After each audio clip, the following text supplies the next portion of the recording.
ಸಾಹಿತ್ಯ ಸಿಂಚನ ವೇದಿಕೆಯ ಮುಖಪುಸ್ತಕದ ಎಲ್ಲ ವೀಕ್ಷಕ ಶ್ರೋತೃಗಳಲ್ಲಿ ಶನಿವಾರ ಸಂಜೆಯ ಶುಭ ನಮಸ್ಕಾರಗಳೊಂದಿಗೆ ನಾನು ಡಾಕ್ಟರ್ ವಿಶ್ವನಾಥ್ ವಂಶಾಕೃತ ಮಠ್ ವಿಶ್ರಾಂತ ಪ್ರಾಧ್ಯಾಪಕ ನಿಮ್ಮೊಂದಿಗೆ ಬರವಣಿಗೆಯ ಪೂರ್ವದಲ್ಲಿಯ ವಿಚಾರಗಳನ್ನ ಕುರಿತಂತೆ ಹಂಚಿಕೊಳ್ತಾ ಇದ್ದೇನೆ. ಇವತ್ತು ಈ ಇಡೀ ಜಗತ್ತಿನಲ್ಲಿಯ ಅಣುರೇಣು ತೃಣಕಾಷ್ಠಗಳೆಲ್ಲ ಅವಲಂಬನೆಯ ಅಡಿಯಲ್ಲಿ ನಾವೆಲ್ಲ ಬದುಕ್ತಾ ಇದ್ದೇವೆ.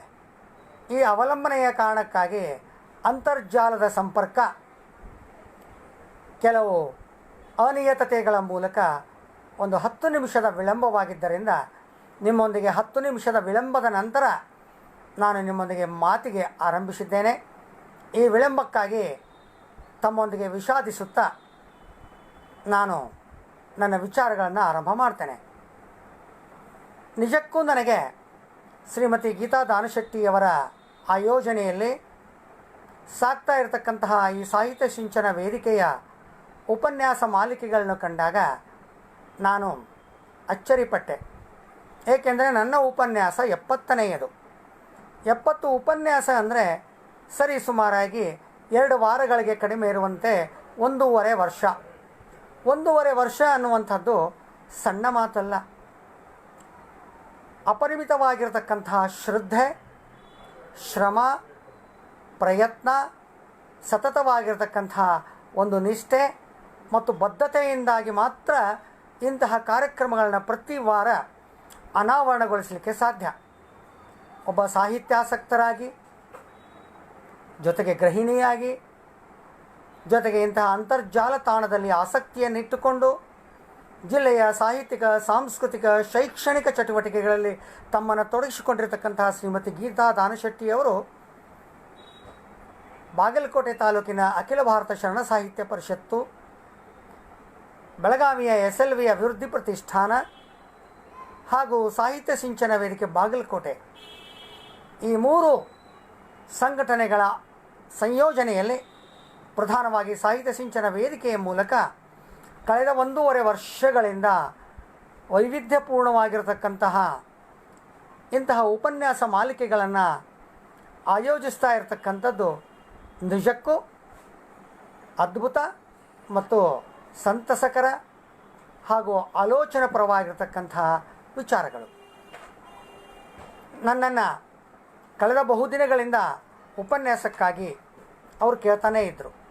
ನನ್ನದೇ ಆಗಿರತಕ್ಕಂಥ ಹಲವಾರು ಎಡರು ತೊಡರುಗಳ ನಡುವೆ ನನಗೆ ತಮ್ಮೊಂದಿಗೆ ಸಾಹಿತ್ಯ ಸಿಂಚನ ವೇದಿಕೆಯ ಶ್ರೋತೃ ವೀಕ್ಷಕರೊಂದಿಗೆ ನನಗೆ ಸಂವಾದಿಯಾಗಲಿಕ್ಕೆ ಸಾಧ್ಯವಾಗಿರಲಿಲ್ಲ.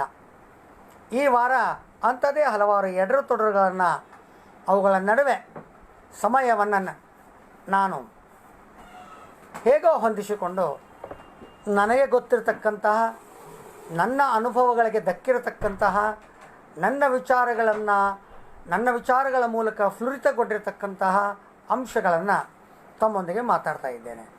ಬಹುಶಃ ನನ್ನ ಉಪನ್ಯಾಸದ ಶಿರೋನಾಮೆಯನ್ನು ನೋಡಿದ ತಕ್ಷಣ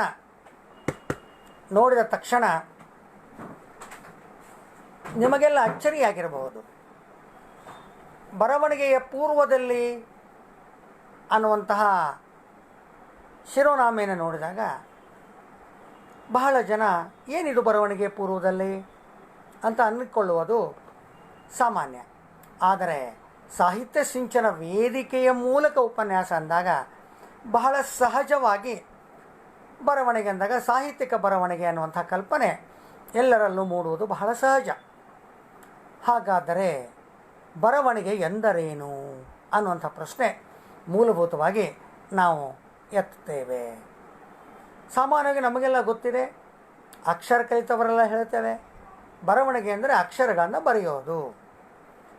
ಹಾಗಾದರೆ ಈ ಅಕ್ಷರಗಳನ್ನು ಎಲ್ಲರೂ ಬರೆಯಬಲ್ಲರೆ? ಅಕ್ಷರ ಕಲಿತವರೆಲ್ಲರೂ ಬರೆಯೋಕ್ಕೆ ಇವತ್ತಿನ ಕಾಲದಲ್ಲಿ ಸಾಧ್ಯ ಇಲ್ಲ. ಅಕ್ಷರಗಳನ್ನು ಗುರುತು ಹಿಡಿದು ಕೇವಲ ಓದಬಲ್ಲ ಸುಮಾರು ಪ್ರತಿಶತ 10ರಷ್ಟು ಜನಸಂಖ್ಯೆ ನಮ್ಮ ನಡುವೆ ಇದೆ. ಆದರೆ ಅವರು ಓದ್ತಾರೆ, ಬರೆಯೋಕ್ಕೆ ಬರೋದಿಲ್ಲ. ಹಾಗಾದರೆ ಬರೆಯುವವರು ಯಾರು? ಶಿಕ್ಷಿತರೆಲ್ಲ ಬರೀತಾರೆ. ಅದಕ್ಕಾಗಿ ಬರವಣಿಗೆ ಅಂತ ಕರಿತೇವೆ. ನಾನು ಒಬ್ಬ ಭಾಷಾ ಅಧ್ಯಾಪಕನಾಗಿ ಬರವಣಿಗೆಯ ಕುರಿತಂತೆ ನಿಮ್ಮೊಂದಿಗೆ ಮಾತನಾಡಬೇಕಾದಾಗ ಬರವಣಿಗೆಯ ಮೂಲಭೂತ ಅಂಶಗಳನ್ನು, ಅಂದರೆ ಬೇಸಿಕ್ ಅಂಶಗಳನ್ನು ನಾನು ಮಾತನಾಡಿಯೇ ಮುಂದೆ ಹೋಗಬೇಕಾಗ್ತಾ ಇದೆ. ನಿಜವಾದ ಅರ್ಥದಲ್ಲಿ ನಾನು ಸಾಹಿತ್ಯಿಕ ಬರವಣಿಗೆಯ ಕುರಿತಂತೆ ಮಾತನಾಡಬೇಕಾದಾಗಲೂ ಕೂಡ ಈ ಸಾಹಿತ್ಯಿಕ ಬರವಣಿಗೆ ಎನ್ನುವಂಥದ್ದು ಹೇಗೆ ಆವಿರ್ಭವಿಸಿತು, ಹೇಗೆ ಆರಂಭ ಆಯಿತು, ಈ ಪ್ರಾರಂಭಕ್ಕೆ ಏನೇನು ಅಂಶಗಳು ಕಾರಣೀಭೂತ ಆದವು ಅನ್ನುವಂಥದ್ದನ್ನು ನಾವೆಲ್ಲ ಯೋಚಿಸಲೇಬೇಕು. ನಾನು ಒಂದು ಕನ್ನಡ ಭಾಷಾ ಅಧ್ಯಾಪಕನಾಗಿ ಹೇಳೋದಾದರೆ, ಕನ್ನಡ ಭಾಷೆ ತಮಗೆಲ್ಲ ಗೊತ್ತಿದೆ. ಅದು ಎಷ್ಟು ಸುಭಗವಾಗಿದೆ, ಸುಂದರವಾಗಿದೆ, ಸೊಗಸಾಗಿದೆ. ನಮ್ಮ ಲಾಕ್ಷಣಿಕರು ಹೇಳಿದ್ದಾರೆ, ಸುಲಿದ ಬಾಳೆಯ ಹಣ್ಣಿನಂದದಿ ಅಂತ ಕನ್ನಡ ಭಾಷೆಯನ್ನು ಹೊಗಳ್ತಾ ಹೋಗ್ತಾರೆ. ಮೊದಲ ನಮ್ಮ ಗ್ರಂಥ ಸಂಪಾದನಾ ಶಾಸ್ತ್ರದ ಮೊದಲ ಶಾಸ್ತ್ರಗ್ರಂಥ ಕವಿರಾಜ ಮಾರ್ಗ ಕೂಡ ಕನ್ನಡದ ಅದ್ಭುತವನ್ನು ಸೊಗಸಾಗಿ ಹೇಳ್ತಾ ಇದೆ. ಇಂತಹ ಈ ಕನ್ನಡ ಭಾಷೆ ಧ್ವನಿಲಿಪಿಯನ್ನು ಹೊಂದಿರತಕ್ಕಂಥ ಭಾಷೆ ಅನ್ನೋದು ಎಲ್ಲರಿಗೂ ಸರ್ವೇ ಸಾಮಾನ್ಯವಾಗಿ ಗೊತ್ತಿದೆ. ಅದೇ ಫಿನೋಟಿಕ್ ಲ್ಯಾಂಗ್ವೇಜ್, ಧ್ವನಿಲಿಪಿ. ಅಂದರೆ ನಾವು ಹೇಗೆ ಮಾತನಾಡುತ್ತೇವೆಯೋ ಹಾಗೆಯೇ ಬರೆಯುತ್ತೇವೆ, ಹೇಗೆ ಬರೆಯುತ್ತೇವೆಯೋ ಹಾಗೆಯೇ ಮಾತನಾಡುತ್ತೇವೆ. ಅದು ಕನ್ನಡ ಭಾಷೆಯಲ್ಲಿ ಮಾತ್ರ ಸಾಧ್ಯ. ಇತರೆ ಭಾಷೆಗಳಲ್ಲಿ ಆ ಸಾಧ್ಯತೆಗಳು ಇಲ್ಲವೇ ಇಲ್ಲ. ಅದಕ್ಕಾಗಿ ಇಂತಹ ಧ್ವನಿ ಲಿಪಿಯನ್ನು ಹೊಂದಿರತಕ್ಕಂತಹ ಕನ್ನಡ ಭಾಷೆ, ಈ ಭಾಷೆಯಲ್ಲಿ ಬರವಣಿಗೆಯನ್ನು ಹೊಂದುವಂತಹ ಆಶಯವನ್ನು ಹೊಂದಿರತಕ್ಕಂಥವರು ತಮ್ಮ ಇಚ್ಛೆಗಳ ಅವಲಂಬಿತ, ಅಂದರೆ ಯಾದೃಚ್ಛಿಕವಾಗಿರ್ತಕ್ಕಂತಹ ಈ ಭಾಷೆಯ ಬರವಣಿಗೆಯಲ್ಲಿ ತಡುತ್ತಾ ಇರತಕ್ಕಂತಹ ಎಲ್ಲ ಕನ್ನಡಿಗರು ಉತ್ಕೃಷ್ಟವಾದ ಬರವಣಿಗೆಯನ್ನು ಸಾಧಿಸಬೇಕಾದ್ರೆ ಈ ಭಾಷೆಯ ಕೌಶಲ್ಯಗಳು, ನೀನು ಉತ್ತಮ ಬರಹಗಾರನಾಗಬೇಕಾದ್ರೆ ಮೊಟ್ಟ ಮೊದಲಿಗೆ ನೀನು ಉತ್ತಮ ಕೇಳುಗನಾಗಬೇಕು. ಉತ್ತಮ ಕೇಳುಗನಾದ ಮೇಲೆ ಆ ಕೇಳುವಿಕೆಯ ಮೂಲಕ ಉತ್ಕೃಷ್ಟ ಮಾತುಗಾರನಾಗಬೇಕು. ಉತ್ಕೃಷ್ಟ ಮಾತುಗಾರನಾದ ಮೇಲೆ ನೀನು ಅತ್ಯಂತ ಪ್ರಭಾವಪೂರ್ಣವಾಗಿರ್ತಕ್ಕಂತಹ ಮಹತ್ವಪೂರ್ಣವಾದ ಓದುಗಾರನಾಗಬೇಕು. ಈ ಮೂರು ಮುಪ್ಪರಿಗೊಂಡು, ಅಂದರೆ ಕೇಳುವ, ಮಾತನಾಡುವ, ಓದುವ, ಈ ಮೂರೂ ಕೌಶಲ್ಯಗಳ ಮೂಲಕ ಮುಪ್ಪರಿಗೊಂಡು ನಾಲ್ಕನೆಯ ಭಾಷಾ ಕೌಶಲ್ಯ ಬರವಣಿಗೆ. ಯಾವಾಗ ನೀನು ಉತ್ಕೃಷ್ಟವಾದ ಉತ್ತಮವಾದ ಶ್ರವಿಕನಾಗ್ತೀಯ, ಕೇಳುಗನಾಗ್ತೀಯ, ಹೇಗೆ ನಿನ್ನ ಕಿವಿಗಳ ಮೇಲೆ ಭಾಷೆಯ ವಿವಿಧ ಆಯಾಮಗಳು, ವಿವಿಧ ಶಬ್ದಗಳು, ಸುಂದರವಾದ ಭಾಷೆಯ ಸೊಗಡು ಹೇಗೆ ನಿನ್ನ ಕಿವಿಯ ಮೇಲೆ ಬೀಳುತ್ತಾ ಇದೆಯೋ ಹಾಗೆ ಬಿದ್ದ ಹಾಗೆ ನಿನ್ನ ಶಬ್ದ ಭಂಡಾರ, ವಾಕ್ಯಶಕ್ತಿ, ರಚನಾಶಕ್ತಿ ಅದ್ಭುತವಾಗಿ ಬೆಳೀತಾ ಹೋಗುತ್ತೆ.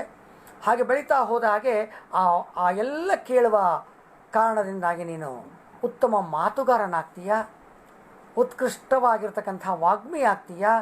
ಆ ವಾಗ್ಮಿ ಆಗುವ ಮೂಲಕ ನೀನು ಅತ್ಯಂತ ಪ್ರಭಾವಪೂರ್ಣವಾದ ಓದುಗ ಕೂಡ ಆಗ್ತೀಯ. ಈ ಮೂರು ಮುಪ್ಪರಿಗೊಂಡಾಗ ಈ ಮೂರರ ಸಮ್ಮಿಳನದಿಂದಾಗಿ ನಿನ್ನಲ್ಲಿ ಉತ್ತಮವಾಗಿರ್ತಕ್ಕಂಥ ಬರವಣಿಗೆ ತನ್ನಿಂದ ತಾನೇ ರೂಢಿಗತ ಆಗ್ತದೆ ಅಂತ ಭಾಷಾಶಾಸ್ತ್ರ ಹೇಳ್ತದೆ. ಬಹುಶಃ ಈ ಎಲ್ಲ ಅಂಶಗಳು ಒಬ್ಬ ಅಧ್ಯಾಪಕನಿಗೆ, ಶಿಕ್ಷಕನಿಗೆ, ಕೇಳುಗನಿಗೆ, ಓದುಗನಿಗೆ, ಬರಹಗಾರನಿಗೆ ಲಭ್ಯ ಆಗ್ತಾ ಇದ್ದಾವೆ. ಆದರೆ ಈ ನಾಲ್ಕನೆಯ ಕೌಶಲ್ಯ ಬರವಣಿಗೆ. ಈ ನಾಲ್ಕು ಕೌಶಲ್ಯಗಳ ಮೂಲಕ ನಿಜವಾದ ಅರ್ಥದಲ್ಲಿ ಒಬ್ಬ ಸಾಹಿತ್ಯಿಕ ಬರವಣಿಗೆಗಾರನಾಗಬೇಕಾದ್ರೆ ನಿನ್ನಲ್ಲಿ ಏನಿರಬೇಕು, ಆ ಬರವಣಿಗೆಯ ಪೂರ್ವದಲ್ಲಿ ನೀನೇನನ್ನು ಸಾಧಿಸಬೇಕು ಅನ್ನುವಂಥದ್ದೇ ಇವತ್ತಿನ ನನ್ನ ವಿಷಯದ ಪ್ರಮುಖವಾಗಿರ್ತಕ್ಕಂಥ ಅಂಶ. ಆದರೆ ಸೀಮಿತವಾಗಿರ್ತಕ್ಕಂತಹ ಈ ನಿಗದಿತ ಅವಧಿಯಲ್ಲಿ ಅದನ್ನು ಪೂರ್ಣ ರೂಪದಲ್ಲಿ ನಿಮ್ಮೊಂದಿಗೆ ವಿಶದೀಕರಿಸಲಿಕ್ಕೆ ನನಗೆ ಸಾಧ್ಯ ಆಗಲಿಕ್ಕಿಲ್ಲ. ಆದರೆ ಏನನ್ನು ಹೇಳಬೇಕಾಗಿದೆಯೋ ಅದನ್ನು ಅಲ್ಪದರಲ್ಲಿ ಸ್ವಲ್ಪದರಲ್ಲಿ ನಿಮಗೆ ಶ್ರುತಿಪಡಿಸಲಿಕ್ಕೆ ನಾನು ಪ್ರಯತ್ನವನ್ನು ಮಾಡ್ತೇನೆ. ಹಾಗಾದರೆ ಈ ಬರವಣಿಗೆ ಸಾಮಾನ್ಯವಾಗಿ ಹೇಳಿಬಿಡ್ತೇವೆ, ನೀನು ಬರೆಯೋಕ್ಕೆ ಆರಂಭ ಮಾಡಿದರೆ ಆ ಬರವಣಿಗೆ ಹೇಗಿರಬೇಕಪ್ಪ? ಬರವಣಿಗೆ ಶುದ್ಧವಾಗಿರಬೇಕು, ಸ್ಫುಟವಾಗಿರಬೇಕು, ತಪ್ಪಿಲ್ಲದ ಅಂದವಾದ ಸುಂದರ ಬರವಣಿಗೆಯಾಗಿರಬೇಕು. ಯಾಕೆಂದರೆ ಮನುಷ್ಯ ಮೂಲಭೂತವಾಗಿ ಸುಂದರ ಗ್ರಾಹಿ, ಸೌಂದರ್ಯವನ್ನು ಆಸ್ವಾದಿಸ್ತಕ್ಕಂಥವ, ಸೌಂದರ್ಯವನ್ನು ಆರಾಧಿಸ್ತಕ್ಕಂಥವ. ಹೀಗಾಗಿಯೇ ಆತ ಸುಂದರವಾಗಿದ್ದನ್ನು ಸಾಮಾನ್ಯವಾಗಿ ಆರಾಧಿಸ್ತಾನೆ. ಆ ಹಿನ್ನೆಲೆಯಲ್ಲಿ ಸುಂದರವಾದ ಬರವಣಿಗೆಯನ್ನು ಕೂಡ ಆತ ಖುಷಿಯಿಂದ ಅದನ್ನು ನೋಡ್ತಾನೆ, ಇಚ್ಛೆ ಪಡ್ತಾನೆ. ಅದನ್ನೆಲ್ಲರೂ ಇಷ್ಟಪಡ್ತಾರೆ ಸುಂದರವಾದ ಬರವಣಿಗೆಯನ್ನು ಅನ್ನುವಂಥದ್ದು ಎಲ್ಲರಿಗೂ ಗೊತ್ತಿರತಕ್ಕಂಥದ್ದೇ.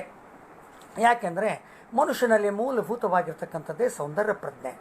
ಅದಕ್ಕಾಗಿ ಸುಂದರವಾದ ಅಂದವಾದ ಬರಹ ಎಲ್ಲರಿಗೂ ಪ್ರಾಧಾನ್ಯತೆಯನ್ನು ಗಳಿಸಿಕೊಳ್ತದೆ. ಅದಕ್ಕಾಗಿ ನಾವೇನು ಹೇಳ್ತೇವೆ, ಶುದ್ಧವಾದ ಬರಹ, ಸ್ಫುಟವಾದ ಬರಹ, ತಪ್ಪಿಲ್ಲದ ಬರವಣಿಗೆ ಬಹಳ ಮುಖ್ಯ. ಹಾಗೆ ತಪ್ಪಿಲ್ಲದ ಬರವಣಿಗೆಗಳಂದರೆ ಏನು ಅನ್ನುವಂಥ ಪ್ರಶ್ನೆಗಳು ನಮ್ಮಲ್ಲಿ ಉದ್ಭವ ಆಗ್ತವೆ. ಅಲ್ಲಿ ನಾವೊಂದು ಉದ್ದವಾದ ಪಟ್ಟಿಯನ್ನೇ ಕೊಡಬಹುದು ತಪ್ಪಿಲ್ಲದ ಬರವಣಿಗೆಗೆ. ಎಂತಹ ತಪ್ಪುಗಳು? ಕರ್ತೃ, ಕರ್ಮ, ಕ್ರಿಯಾಪದಗಳ ಲೋಪವಿಲ್ಲದ ಬರವಣಿಗೆ, ಆಮೇಲೆ ಕಾಲಗಳ ಲೋಪವಿಲ್ಲದ ಬರವಣಿಗೆ, ಹ್ರಸ್ವ ದೀರ್ಘಗಳ ಲೋಪವಿಲ್ಲದ ಬರವಣಿಗೆ, ಅಲ್ಪಪ್ರಾಣ ಮಹಾಪ್ರಾಣಗಳ ಲೋಪವಿಲ್ಲದಂತಹ ಬರವಣಿಗೆ, ಅನುಸ್ವಾರ ಅನುನಾಸಿಕೆಗಳ ಲೋಪವಿಲ್ಲದ ಬರವಣಿಗೆ, ಒತ್ತಕ್ಷರಗಳ ಲೋಪವಿಲ್ಲದ ಬರವಣಿಗೆ, ನಿಸರ್ಗ ಅರ್ಕ ಒತ್ತುಗಳ ಲೋಪವಿಲ್ಲದ ಬರವಣಿಗೆ, ಒತ್ತಕ್ಷರಗಳ ತಪ್ಪಿಲ್ಲದ ಅಂದವಾದ ಬರವಣಿಗೆ. ನೋಡಿ ಎಷ್ಟು ತಪ್ಪಿಲ್ಲದಂತಹ ಬರವಣಿಗೆಗಳ ಸಾಲು ಸಾಲುಗಳು ನಮ್ಮ ಕಣ್ಮುಂದೆ ಬರ್ತಾ ಇದ್ದಾವೆ.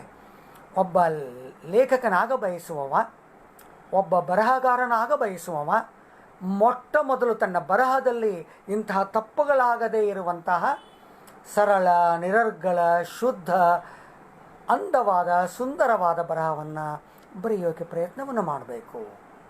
ಆಮೇಲೆ ಬರವಣಿಗೆಗೆ ಹೋಗೋಣ. ನಾವು ಮೊದಲು ಇದನ್ನು ರೂಢಿಸ್ಕೊಳ್ಬೇಕಾಗಿದೆ. ಜೊತೆಗೆ ಇವೆಲ್ಲ ಅಂಶಗಳು ವ್ಯಾಕರಣ ಶುದ್ಧತೆಯನ್ನು ಎತ್ತಿ ತೋರಿಸ್ತವೆ. ವ್ಯಾಕರಣ ಶುದ್ಧವಾಗಿ ನಾವು ಬರೆಯಬೇಕು. ಹಾಗಾದರೆ ಎಂಥ ವ್ಯಾಕರಣ ಶುದ್ಧ? ಇವೆಲ್ಲ ಹೇಳಿದವುಗಳು ನಾನೇನು ಹೇಳಿದೆ, ಈ ಪಟ್ಟಿ ವ್ಯಾಕರಣದಲ್ಲಿ ಅನುನಯಿಕವಾಗಿ ಬರ್ತಾ ಇರತಕ್ಕಂಥದ್ದೇ. ಇವುಗಳ ಜೊತೆಯಾಗಿ ಬಹಳ ಪ್ರಧಾನವಾಗಿ 3 ಅಂಶಗಳನ್ನು ನಾವು ಮತ್ತೆಯಲ್ಲಿ ಗಮನಿಸ್ತೇವೆ. ಒಂದು ವರ್ಣಶುದ್ಧಿ, ಅಂದರೆ ಪ್ರತಿ ಕಾಗುಣಿತವೂ ಕೂಡ ಸರಿಯಾಗಿ ಬರೆಯಲ್ಪಡುವಂತಹ ಶಕ್ತಿಯನ್ನು ಲೇಖಕ ಅಥವಾ ಬರವಣಿಗೆಕಾರ ಗಮನಿಸ್ಕೊಳ್ಬೇಕು. ವರ್ಣಶುದ್ಧಿ ಅಂದರೆ ಕಾಗುಣಿತ ಶುದ್ಧಿ. ಶಬ್ದಶುದ್ಧಿ, ಶಬ್ದಗಳ ರಚನೆ, ಆ ಶಬ್ದಗಳು ಕೂಡ ಸರಿಯಾಗಿ ಸಕ್ರಮವಾಗಿ ಸರಿಯಾದ ರೀತಿಯಲ್ಲಿ ಅವುಗಳನ್ನ ಪ್ರಯೋಗ ಮಾಡೋದಕ್ಕೆ ಆತನಿಗೆ ಬರ್ತಿರಬೇಕು. 3ನೇದು ವಾಕ್ಯಶುದ್ಧಿ. ಈ ಅಕ್ಷರ, ಶಬ್ದ, ಇವುಗಳ ಮೂಲಕ ವಾಕ್ಯ, ಈ 3 ಅಂಶಗಳನ್ನ ಶುದ್ಧೀಕರಿಸಿಕೊಂಡು ಆತ ಬರವಣಿಗೆಗೆ ಉಪಕ್ರಮಿಸಬೇಕಾಗ್ತಾ ಇದೆ. ಹಾಗೆ ಆತ ಉಪಕ್ರಮಿಸಬೇಕಾದಾಗ ಆತನಿಗೆ ಬೇಕಾಗಿರ್ತಕ್ಕಂಥ ಬಹಳ ಮುಖ್ಯವಾದ ಅಂಶಗಳು ಏನು? ಸಾಮಾನ್ಯವಾಗಿ ನಾವು ಈ ಬರವಣಿಗೆಯನ್ನು ಸದ್ಯದ ಸಂದರ್ಭದಲ್ಲಿ 4 ರೀತಿಯ ಬರವಣಿಗೆ ಕ್ರಮಗಳನ್ನ ಗಮನಿಸಬಹುದೇನೋ. 1 ಸಾಹಿತ್ಯಿಕ ಬರವಣಿಗೆ, 2 ಪರೀಕ್ಷಾ ಬರವಣಿಗೆ, 3 ಸಾಮಾನ್ಯ ಬರವಣಿಗೆ, 4 ಅಥವಾ ಡಿಜಿಟಲ್ ಬರವಣಿಗೆ. ಸಾಹಿತ್ಯಿಕ ಬರವಣಿಗೆಯ ಕುರಿತಂತೆ ನಾನೀಗ ನಿಮ್ಮೊಂದಿಗೆ ಸಂವಾದಿಯಾಗ್ತಾ ಇರ್ತಕ್ಕಂಥದ್ದು. ಉಳಿದಂಥವು ಸರಳವಾಗಿರ್ತಕ್ಕಂಥವು. ಪರೀಕ್ಷಾ ಬರವಣಿಗೆ ನಿಮ್ಗೆ ಗೊತ್ತು, ಪರೀಕ್ಷೆಯ ಸಲುವಾಗಿ ಸಿದ್ಧವಾಗಬೇಕಾದಾಗ ಆತ ಹೇಗೆ ಬರವಣಿಗೆಯನ್ನು ರೂಢಿಸ್ಕೊಳ್ಬೇಕು ಅನ್ನುವಂಥದ್ದು. ಸಾಮಾನ್ಯವಾದ ಬರವಣಿಗೆ ಅಂತಂದರೆ ಲೆಕ್ಕ, ಪತ್ರವ್ಯವಹಾರಗಳನ್ನು ಕೂಡ ನಾವು ಸಾಹಿತ್ಯಿಕ ಬರವಣಿಗೆಯಲ್ಲೇ ಅನ್ವಯಿಸ್ಕೊಳ್ಬಹುದು. ಆದಾಗಲೂ ಕೂಡ ಕಚೇರಿ ಬರವಣಿಗೆ ಇರಬಹುದು, ವ್ಯವಹಾರದ ಬರವಣಿಗೆ ಇರಬಹುದು, ಲೆಕ್ಕಪತ್ರಗಳಿರಬಹುದು, ಅಥವಾ ಇತರ ಔಪಚಾರಿಕವಾಗಿರ್ತಕ್ಕಂತಹ ಅನುಷಂಗಿಕವಾದ ಉಭಯ ಕುಶಲೋಪರಿಯ ಬರವಣಿಗೆ ಇರಬಹುದು. ಅವೆಲ್ಲವನ್ನು ನಾವು ಸಾಮಾನ್ಯ ಬರವಣಿಗೆ ಅಂತ ಕರಿತೇವೆ. ಆಮೇಲೆ ಇವತ್ತು ಬಹಳ ಪ್ರಮುಖವಾಗಿರ್ತಕ್ಕಂಥದ್ದು ಅಥವಾ ಡಿಜಿಟಲ್ ಬರವಣಿಗೆ. ಈ ಮೇಲಿನ 3 ಅಂಶಗಳು ಇವತ್ತು ಇಲ್ಲವೇ ಇಲ್ಲ. ಯಾರೂ ಬರವಣಿಗೆಯ ಕಡೆಗೆ ಲಕ್ಷ್ಯವನ್ನೇ ಕೊಡ್ತಾ ಇಲ್ಲ. ಸುಂದರವಾದ ಬರವಣಿಗೆ ಅದಂತೂ ಸಾಧ್ಯವೇ ಇಲ್ಲ. ಬರೆಯೋಕ್ಕೇ ಇವತ್ತು ವಿದ್ಯಾರ್ಥಿ ಸಿದ್ಧ ಇಲ್ಲ ಅಂದಾಗ ಇನ್ನು ಸುಂದರವಾದ ತಪ್ಪಿಲ್ಲದ ಶುದ್ಧ ಬರವಣಿಗೆ ಎಂತೂ ಸಾಧ್ಯ ಇಲ್ಲವೇ ಇಲ್ಲ.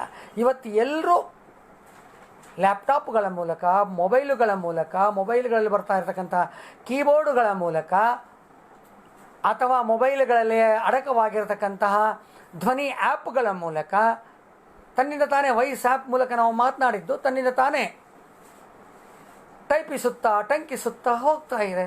ಹೀಗಾದಾಗ ಕೈಯಿಂದ ಬರೆಯುವ ಅಥವಾ ಬೆರಳಚ್ಚು ಮಾಡಿ ಆ ಅಕ್ಷರಗಳನ್ನ ಒತ್ತುವಂತಹ ಪ್ರಕ್ರಿಯೆಯೇ ಇವತ್ತಿನ ಬಹುಪಾಲು ಜನಕ್ಕೆ ನಿಂತು ಹೋಗಿದೆ. ಅದಕ್ಕಾಗಿ ಇದನ್ನು ನಾನು ವಿಶೇಷವಾಗಿ ಈ ಬರವಣಿಗೆ ಅಥವಾ ಡಿಜಿಟಲ್ ಬರವಣಿಗೆ ಅಂದ್ಕೊಂಡೆ. ಈ ಬರವಣಿಗೆಯಲ್ಲೂ ಕೂಡ ಸಾಹಿತ್ಯಿಕ ಬರವಣಿಗೆ ಮತ್ತು ಇತರೆ ಬರವಣಿಗೆಗಳು ಬರ್ತಾ ಇದ್ದಾವೆ. ಯಾಕೆಂದರೆ ಈ ವಾಯ್ಸ್ ಆ್ಯಪ್ಗಳ ಮೂಲಕ ಸಾಹಿತ್ಯದ ಕವನಗಳನ್ನು, ಲೇಖನಗಳನ್ನು, ಪ್ರಬಂಧಗಳನ್ನು, ಕಥೆಗಳನ್ನು, ವಿಚಾರಗಳನ್ನು ನೀವೆಲ್ಲ ಬೇರೆ ಬೇರೆ ಸಾಮಾಜಿಕ ಜಾಲತಾಣದ ಗ್ರೂಪ್ಗಳಲ್ಲಿ, ಟ್ವಿಟರ್ಗಳಲ್ಲಿ ಅಥವಾ ಈ ಮುಖಪುಸ್ತಕದ ಲೇಖನಗಳಲ್ಲಿ ತಾವು ಗಮನಿಸ್ತಾನೇ ಇರ್ತೀರಿ. ಹಾಗಾದರೆ ಈ ಬರವಣಿಗೆಗಳೆಲ್ಲ 4 ಕೌಶಲ್ಯಗಳ ಮೂಲಕ ಹೇಗೆ ಮುಖೋದ್ಗತ ಆಗ್ತವೆ ಅನ್ನುವಂಥದ್ದನ್ನು ನಾವು ಗಮನಿಸಬೇಕು. ಹೇಗೆ ಬರ್ತಾ ಇದ್ದಾವೆ ಅನ್ನೋದನ್ನು ನಾವೆಲ್ಲ ಗಮನಿಸಬೇಕಾಗ್ತದೆ. ಏನಪ್ಪ ಅಂತಂದರೆ ಅವೆಲ್ಲವುಗಳು ನಿಮಗೆ ದಕ್ಕಬೇಕಾದಾಗ, ನೀವು ಬರವಣಿಗೆಗೆ ಉಪಕ್ರಮಿಸಬೇಕಾದಾಗ ಬಹಳ ಮುಖ್ಯವಾಗಿರ್ತಕ್ಕಂಥದ್ದು ಅನುಭವ. ಅನುಭವವಿಲ್ಲದ ಬರವಣಿಗೆ, ಅದನ್ನು ನಾವು ಉತ್ಕೃಷ್ಟ ಬರವಣಿಗೆ ಅನ್ನೋಕ್ಕೆ ಸಾಧ್ಯವೇ ಇಲ್ಲ. ಯಾಕೆ ಅಂತಂದರೆ ಇವತ್ತು ಬಹಳ ಜನ ಬರೀತಾರೆ, ನಾವೆಲ್ಲ ನೋಡ್ತೇವೆ. ಎಲ್ಲ ಹುಡುಗರು ವಯಸ್ಸಾದ ಕೂಡಲೇ 18-20 ವಯೋಮಾನದಲ್ಲಿ ತಮ್ಮ ಯೌವನಾವಸ್ಥೆಯಲ್ಲಿ ಅವರಿಗೆ ಗೊತ್ತಿಲ್ಲದ ಹಾಗೆ ಕಾವ್ಯಾತ್ಮಕ ಬರವಣಿಗೆಯನ್ನು ಆರಂಭ ಮಾಡ್ತಾರೆ. ಕವನಗಳನ್ನ ಬರೆಯೋದಕ್ಕೆ, ಪದ್ಯಗಳನ್ನ ಬರೆಯೋದಕ್ಕೆ. ನನ್ನೊಂದಿಗೆ ಬಹಳಷ್ಟು ಜನ ವಿದ್ಯಾರ್ಥಿಗಳು, ಯುವಕರು ತಮ್ಮ ತಮ್ಮ ಪದ್ಯಗಳನ್ನ ಕಳಿಸಿ ಅವುಗಳನ್ನು ಹೇಗಿದ್ದಾವೆ, ಅವುಗಳಲ್ಲಿ ಏನು ಮಾರ್ಪಾಡು ಮಾಡಬೇಕು, ಹೇಗೆ ನಾವು ಉತ್ಕೃಷ್ಟವಾದ ಬರವಣಿಗೆಯನ್ನು ಸಾಧಿಸ್ಕೋಬೇಕು ಅಂತ ನನ್ನನ್ನು ಕೇಳ್ತಾ ಇರ್ತಾರೆ. ವಾಟ್ಸಪ್ಗಳ ಮೂಲಕ ತಮ್ಮ ಪದ್ಯಗಳನ್ನ ಕಳಿಸಿ. ಆದರೆ ಅವೆಲ್ಲವುಗಳನ್ನ ಗಮನಿಸಿದಾಗ ನನಗನ್ನಿಸೋದು, ಅಲ್ಲಿ ಬರ್ತೇನೆ, ಬೇಸಿಕ್ ಆಗಿರ್ತಕ್ಕಂಥ ಅಂಶಕ್ಕೆ ಬರ್ತೇನೆ. ಮೊಟ್ಟ ಮೊದಲು ನಮಗೆ ಅನುಭವಗಳ ಸಾಂದ್ರತೆ ಬಹಳ ಅವಶ್ಯ. ಈ ಅನುಭವಗಳನ್ನ ನಾವು ಪಂಚೇಂದ್ರಿಯಗಳ ಮೂಲಕ ಪಡಿತಾ ಇದ್ದೇವೆ. ಸುಂದರವಾಗಿರ್ತಕ್ಕಂತಹ, ಅದ್ಭುತವಾದ, ರಮ್ಯವಾದ, ನಯನ ಮನೋಹರವಾದ ದೃಶ್ಯಗಳನ್ನು ಕಣ್ಣಿನಿಂದ ನೋಡ್ತೇವೆ. ಅವು ಹೇಗೆ ಸುಂದರವಾಗಿದ್ದಾವೆ, ನಯನ ಮನೋಹರವಾಗಿದ್ದಾವೆ, ದೃಶ್ಯಾತ್ಮಕವಾಗಿ ಅದ್ಭುತವಾಗಿದ್ದಾವೆ, ಹಾಗೆಯೇ ಎಷ್ಟು ಭೀಕರವಾಗಿವೆ, ಎಷ್ಟು ರೌದ್ರಮಯವಾಗಿವೆ. ಇವತ್ತು ನಿನ್ನೆ ಮೊನ್ನೆ ಎಲ್ಲ ಮಳೆಯಾಗಿದೆ, ಸುನಾಮಿ ದಾಂಗುಡಿ ಇಟ್ಟಿದೆ. ಈ ಸುನಾಮಿಯ ಬಿಭತ್ಸತೆಯನ್ನು ಇವೆಲ್ಲವುಗಳನ್ನ ನೋಡ್ತೇವೆ, ಆ ರೌದ್ರತೆಯನ್ನು ನೋಡ್ತೇವೆ. ಆ ರೌದ್ರತೆಯ ನೋಟ ಕೂಡ ಮನುಷ್ಯನಿಗೆ ತನ್ನ ಕಣ್ಣ ಮೂಲಕ ನೋಡಿದ ಅನುಭವ. ಹಾಗೆಯೇ ಆತ ಮೂಗಿನ ಮೂಲಕ, ಘ್ರಾಣೇಂದ್ರಿಯಗಳ ಮೂಲಕ ತೆಗೆದುಕೊಳ್ತಾ ಇರತಕ್ಕಂತಹ ಪುಷ್ಪಗಳ ಸುಮಧುರವಾದ ಸುಗಂಧದ ವಾಸನೆ, ಹಾಗೆ ನಾಲಿಗೆಯ ಮೂಲಕ, ಜಿಹ್ವೆಯ ಮೂಲಕ ಪಡಿತಾ ಇರತಕ್ಕಂತಹ ವೈವಿಧ್ಯಪೂರ್ಣವಾದ ಖಾದ್ಯಗಳ ರುಚಿ, ಅದು ಖಾರವೋ, ಹುಳಿಯೋ, ಸಿಹಿಯೋ ಅಥವಾ ಕಹಿಯೋ ಯಾವುದೋ ಇರಬಹುದು. ಆಮೇಲೆ ಕೇಳುವ, ಕಿವಿಯ ಮೂಲಕ ಕೇಳುವ ಮೃದು ಮಧುರವಾದ, ಆನಂದದಾಯಕವಾದ, ಆಹ್ಲಾದಪೂರ್ಣವಾದ, ಸುಮಧುರವಾದ ಕೋಕಿಲೆಯ ಆ ಕುಹು ಕುಹು ಗಾನದ ಮೃದು ಮಧುರ ಧ್ವನಿಯನ್ನು ನೀನು ಕಿವಿಯ ಮೂಲಕ ಕೇಳ್ತಾ ಇದ್ದೀಯ. ಹಾಗೆಯೇ ನಿನ್ನ ಚರ್ಮದ ಮೂಲಕ, ತ್ವಚೆಯ ಮೂಲಕ ಮೃದುತ್ವವನ್ನು, ವೆಲ್ವೆಟ್ ಬಟ್ಟೆಯ ಮೃದುತ್ವವನ್ನು, ಕುತನಿ ಬಟ್ಟೆಯ ಮೃದುತ್ವವನ್ನು, ಗಡಚ್ಚನ್ನು, ಕಬ್ಬಿಣದ ಗಡಚ್ಚನ್ನು, ಮಳೆ ಬಿದ್ದು ಆರ್ದ್ರವಾದ ಎರೆಗಟ್ಟಿದ ಮಣ್ಣಿನ ಆ ಮೃದುತ್ವದ ಆಹ್ಲಾದತೆಯನ್ನು ಸ್ಪರ್ಶದ ಮೂಲಕ ನಾವು ಹೇಗೆ ಈ 5 ಪಂಚೇಂದ್ರಿಯಗಳ ಮೂಲಕ ಇಂದ್ರಿಯ ಅನುಭವಗಳನ್ನ ಪಡಿತೇವೆ. ಆ ಅನುಭವಗಳು ನಮಗೆ ಬರವಣಿಗೆಗೆ ಪ್ರೇರಣೆಯನ್ನು ನೀಡುತ್ತವೆ. ಅದು ರೌದ್ರ ಇರಬಹುದು, ಆನಂದ ಇರಬಹುದು, ರಮ್ಯ ಇರಬಹುದು, ಭೀಕರ ಇರಬಹುದು, ಯಾವುದೇ ಇರಬಹುದು. ಆದರೆ ಅದು ಪ್ರೇರಣೆಯನ್ನು ನೀಡ್ತದೆ. ಆ ಪ್ರೇರಣೆಯೇ ನಮಗೆ ಸ್ಫೂರ್ತಿಯಾಗತ್ತೆ. ಹಾಗಾದರೆ ಈ ಬರವಣಿಗೆಗೆ ಮೂಲ ಪ್ರೇರಣೆ ಅನುಭವ, ಅನುಭವಕ್ಕೆ ಮೂಲ ಸ್ಫೂರ್ತಿ, ಆ ಸ್ಫೂರ್ತಿಗೆ ಕಾರಣ ಏನು? ಹಾಗಾದರೆ ಸ್ಫೂರ್ತಿ ಅಂದರೆ ಏನು?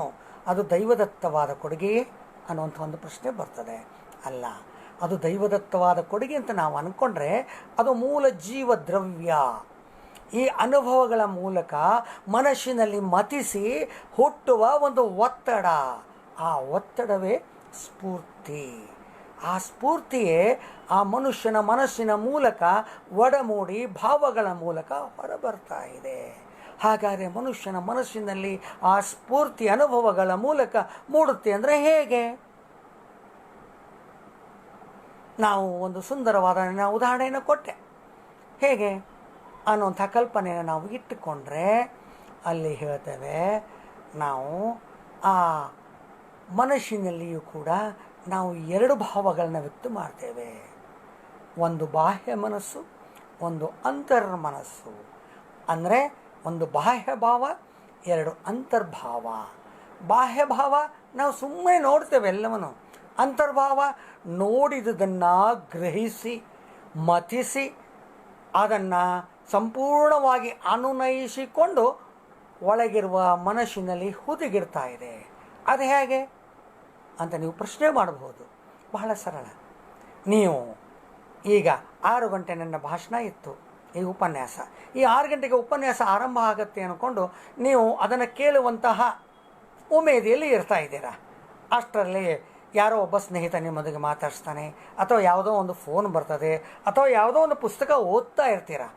ಆ ಪುಸ್ತಕವನ್ನು ಓದುವಂತಹ, ಫೋನು ಬರುವಂತಹ, ಗೆಳೆಯ ಮಾತನಾಡುವಂತಹ ಈ ಎಲ್ಲ ಸಂಘಟನೆಗಳು ಬಾಹ್ಯ ಮನಸ್ಸಿನೊಂದಿಗೆ ಬಾಹ್ಯವಾಗಿ ಸಂಪರ್ಕವನ್ನು ಸಾಧಿಸ್ತವೆ. ನಿಮ್ಮ ಒಳ ಮನಸ್ಸು, ಒಳನೋಟ ಏನಿರ್ತದೆ, ಓಹೋ ನಾ 6 ಗಂಟೆಗೆ ಎಲ್ಲೋ ಹೋಗಬೇಕು, 6 ಗಂಟೆಗೆ ಈ ಉಪನ್ಯಾಸವನ್ನು ಕೇಳೋದಕ್ಕೆ ನಾನು ನನ್ನ ಮೊಬೈಲನ್ನು, ಅಂತರ್ಜಾಲ ತಾಣವನ್ನು ಓಪನ್ ಮಾಡಿ ಇಟ್ಕೋಬೇಕು ಅಂತ ನಿನ್ನ ಒಳ ಮನಸ್ಸು ಹೇಳ್ತಾ ಇರ್ತದೆ.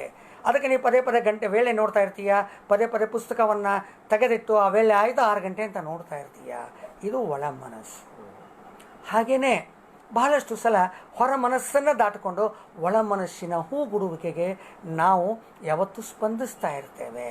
ಹೇಗೆ ಅಂತಂದರೆ, ನಿಮಗೆ ಬರಿಬೇಕಾಗಿರ್ತದೆ ಬರವಣಿಗೆಯಲ್ಲಿ ನಿಮ್ಮ ಅನುಭವಗಳು ಜನ್ಯ ಆದಾಗ ಒಂದು ಭೀಕರವಾದ ಘಟನೆಯನ್ನು ಬರಿಬೇಕು ಅಂತ ಅಂದ್ಕೊಂಡಾಗ ನೀವಂತೀರ, ಹಾಗಾದ್ರೆ ಭೀಕರ ಘಟನೆ ಯಾವುದು?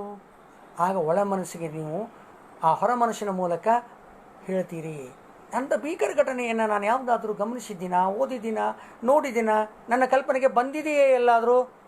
ಆಗ ಒಳ ಮನಸ್ಸು ನಿಮಗೆ ಆ ಘಟನೆಯನ್ನು ಬಿಚ್ಚಿ ಹೇಳ್ತದೆ.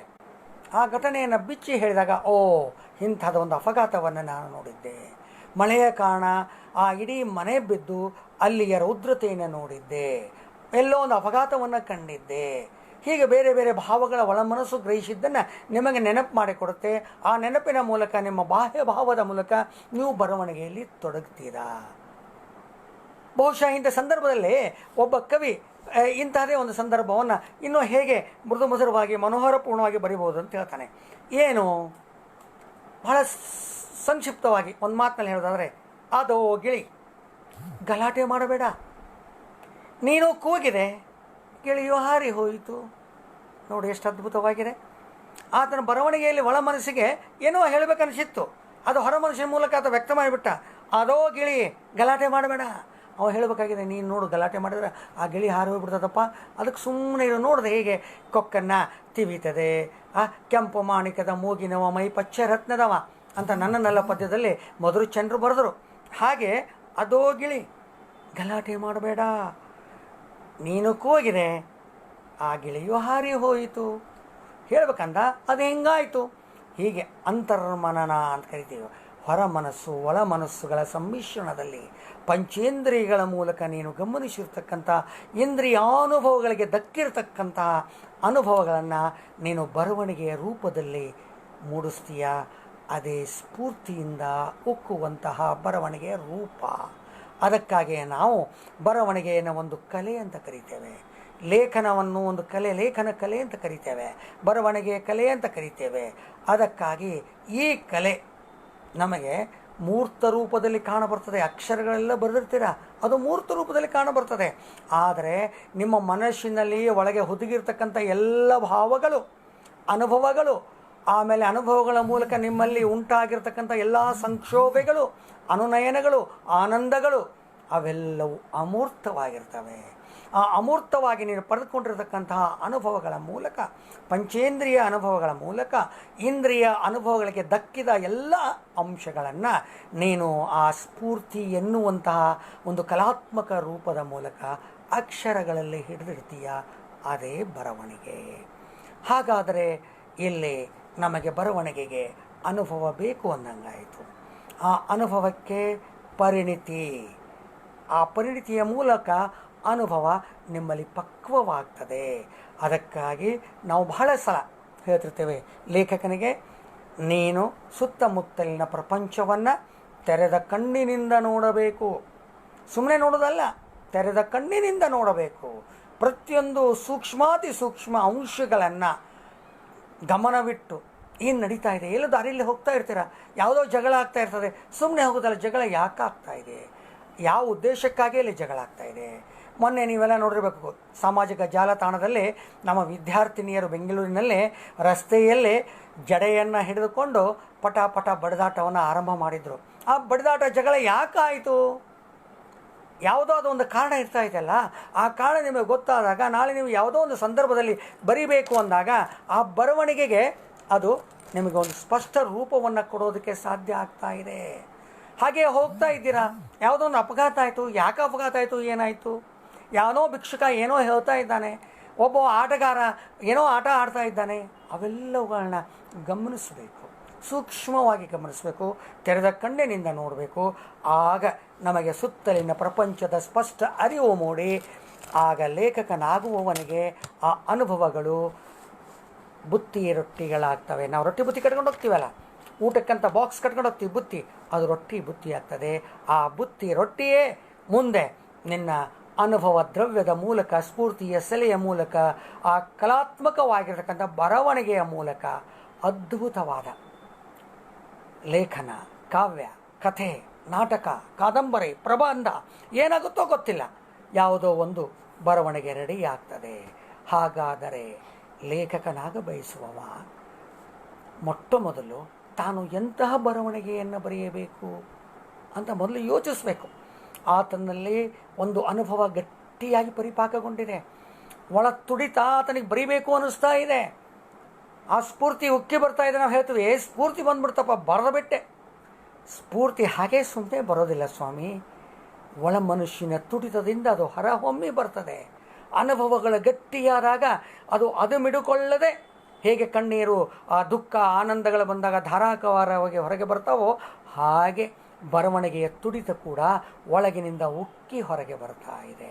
ಹಾಗೆ ಬಂದಾಗ ಅದನ್ನು ಎಂಥ ಮೂರ್ತ ರೂಪಕ್ಕಿಳಿಸಬೇಕು, ಅದು ಕಥೆಯೋ, ಕಾವ್ಯವೋ, ನಾಟಕವೋ, ಪ್ರಬಂಧವೋ, ಕಾದಂಬರಿಯೋ ಅನ್ನೋದನ್ನು ಬರವಣಿಗೆಯ ಪೂರ್ವದಲ್ಲಿ ಲೇಖಕನಾಗ ಬಯಸುವವ ತನ್ನ ಕ್ಷಮತೆ, ತನ್ನ ಸಾಮರ್ಥ್ಯ, ತನ್ನ ಪ್ರಭುತ್ವ ಯಾವುದರಲ್ಲಿ ಶ್ರೇಷ್ಠತೆಯನ್ನು ಗಳಿಸಿಕೊಳ್ಳಬಹುದು ಅಂತ ತಾನೇ ಮತಿಸಿಕೊಳ್ಳಬೇಕು, ತಾನೇ ಯೋಚಿಸಬೇಕು.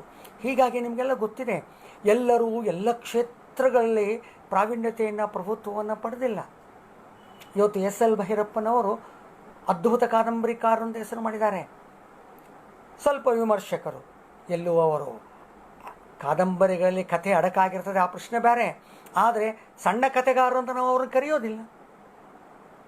ಹಾಗೆ ಯಶವಂತ್ ಚಿತ್ತಾಲ್ ಅದ್ಭುತ ಕಥೆಗಾರರು ಹೌದು, ಕಾದಂಬರಿಕಾರ ಹೌದು, ಎರಡೂ ಕ್ಷೇತ್ರಗಳಲ್ಲಿ ಅವರ ಸಾಧನೆ. ಅದೇ ನಮ್ಮ ಡಾಕ್ಟರ್ ಚಂದ್ರಶೇಖರ್ ಕಂಬಾರ್ ಅವರು ಒಂದೇ ಎರಡೇ, ಕಾವ್ಯದಲ್ಲೂ ಎತ್ತಿದ ಕೈ, ಜನಪದದಲ್ಲೂ ಎತ್ತಿದ ಕೈ, ಕಾದಂಬರಿಯಲ್ಲೂ ಎತ್ತಿದ ಕೈ, ನಾಟಕದಲ್ಲೂ ಎತ್ತಿದ ಕೈ. ಆದರೆ ಯಾವ ಮನಸ್ಸಿನಲ್ಲಿ ಮೂಡಿದ ಘಟನೆ, ಪ್ರಸಂಗ, ಭಾವ ಯಾವುದರ ಮೂಲಕ ನಾನು ಬರೆದರೆ ಅದು ಹೆಚ್ಚು ಪರಿಣಾಮಕಾರಿಯಾಗತ್ತೆ ಅಂತ ಯೋಚನೆ ಮಾಡ್ತಾರೆ ಅವರು. ಉದಾಹರಣೆಗೆ ಕರಿಮಾಯಿಯನ್ನು ಅವರು ಕಾದಂಬರಿಯಾಗಿಸಿದರು, ನಾಟಕ ಮಾಡಲಿಲ್ಲ.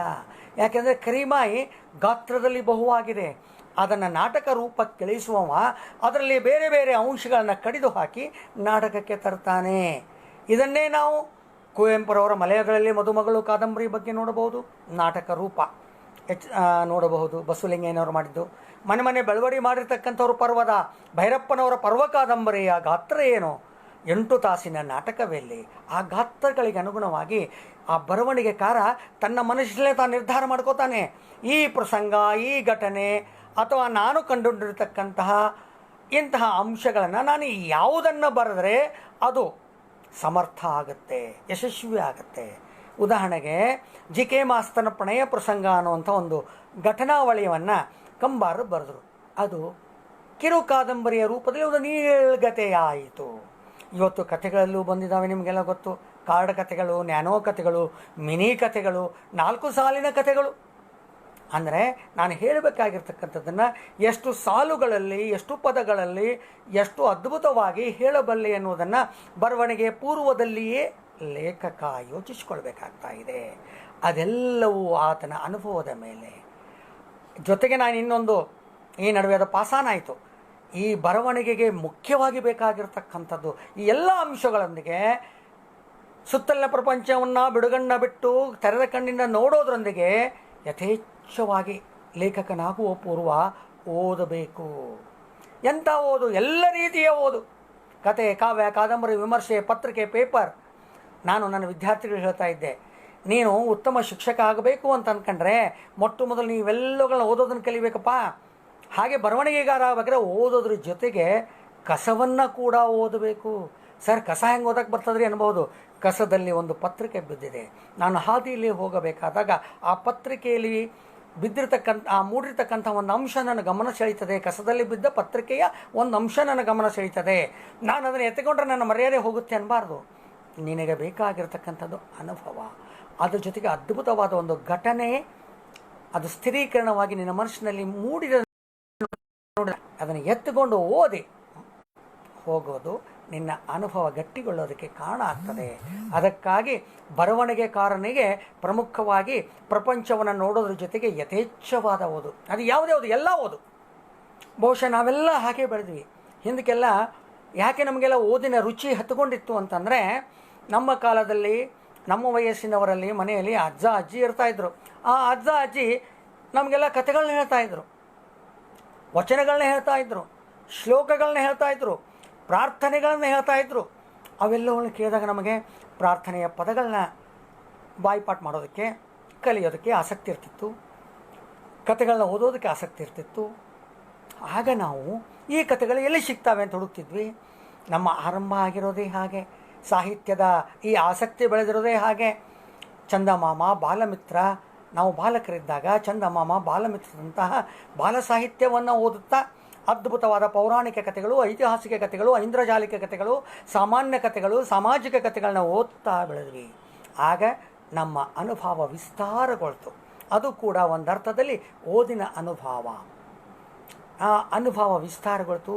ಅದ್ರ ಜೊತೆಗೆ ಇಲ್ಲಿ ಬಹಳ ಮುಖ್ಯವಾಗಿ ಈ ಓದಿನ ಮೂಲಕ ಅದ್ಭುತವಾದ ನಮ್ಮ ಶಬ್ದ ಭಂಡಾರ ಬೆಳೀತದೆ. ನಮ್ಮ ಕಿರಣ್ ಬಾಳಗರು ಏನೋ ಒಂದು ಪುಸ್ತಕ ಹೇಳ್ತಾರ್ರಿ, ಒಂದು ವಿಷಯವನ್ನು ಯಾವ ಪ್ರಕಾರಕ್ಕೆ ಒಗ್ಗಿಕೊಳ್ಳೋ ಬಗ್ಗೆ ನಮಗೊಂದು ಎಚ್ಚರದ ಪ್ರಶ್ನೆ ಇರಬೇಕಾಗುತ್ತದೆ ಅಲ್ಲವೇ ಸರ್? ನಿಜ. ಅದನ್ನೇ ನಾನು ಹೇಳಿದೆ ನನ್ನ ಮಾತಿನಲ್ಲಿ. ನಾನು ಯಾವ ಪ್ರಕಾರದಲ್ಲಿ ಬರೆದರೆ ನನ್ನ ಅನುಭವ ಸೇಂದ್ರೀಕರಣಗೊಂಡಿದೆ, ಅದನ್ನು ನಾನು ಹೇಗೆ ವ್ಯಕ್ತ ಮಾಡಿದರೆ, ಯಾವ ಪ್ರಕಾರದಲ್ಲಿ ವ್ಯಕ್ತ ಮಾಡಿದರೆ ನಾನು ಪ್ರಭುತ್ವಪೂರ್ಣವಾಗಿ ಬರೆಯಬಲ್ಲೆ, ಸಮರ್ಥನಾಗಿ ಆ ಕ್ಷೇತ್ರದಲ್ಲಿ ಮಿಂಚಬಲ್ಲೆ ಅನ್ನುವಂಥದ್ದು ಆತ ತನ್ನ ಮನಸ್ಸಿಗೆ ಕೇಳಿಕೊಂಡು ಅದು ಬರೆಯೋದಕ್ಕೆ ಆರಂಭ ಮಾಡಬೇಕು. ಅದನ್ನೇ ಹೇಳಿದೆ, ಎಲ್ಲರೂ ಕವಿಗಳಾಗಲಿಲ್ಲ, ಎಲ್ಲರೂ ಕಾದಂಬರಿಕಾರರಾಗಲಿಲ್ಲ, ಎಲ್ಲರೂ ಕಥೆಗಾರರಾಗಲಿಲ್ಲ, ನಾಟಕಕಾರರೂ ಆಗಲಿಲ್ಲ. ಎಲ್ಲೋ 3-4 ಜನ, ಕೈಬೇಳ ಮೇಲೆನಿಸುವಷ್ಟು ಜನ ಮಾತ್ರ ಎಲ್ಲ ಕ್ಷೇತ್ರಗಳಲ್ಲೂ ಕೈ ಆಡಿಸಿದ್ದಾರೆ. ಅದರಲ್ಲಿ ನಮ್ಮ ಜ್ಞಾನಪೀಠಿಗಳಾಗಿರ್ತಕ್ಕಂಥ ಕಂಬಾರರು ಕೂಡ ಪ್ರಮುಖರು ಅಂತ ಹೇಳಕ್ಕೆ ಇಷ್ಟಪಡ್ತಾ ಇದ್ದೇನೆ. ಹಾಗೆಯೇ ಯಶವಂತ್ ಚಿತ್ತಾಲಿ 3 ಕ್ಷೇತ್ರಗಳಲ್ಲಿ ಅವರು ಕೆಲವೊಂದಿಷ್ಟು ಕವನಗಳನ್ನ ಕೂಡ ಆರಂಭದಲ್ಲಿ ಬರೆದರು. ಕವನ, ಆಮೇಲೆ ಕಥೆ, ಆಮೇಲೆ ಕಾದಂಬರಿ.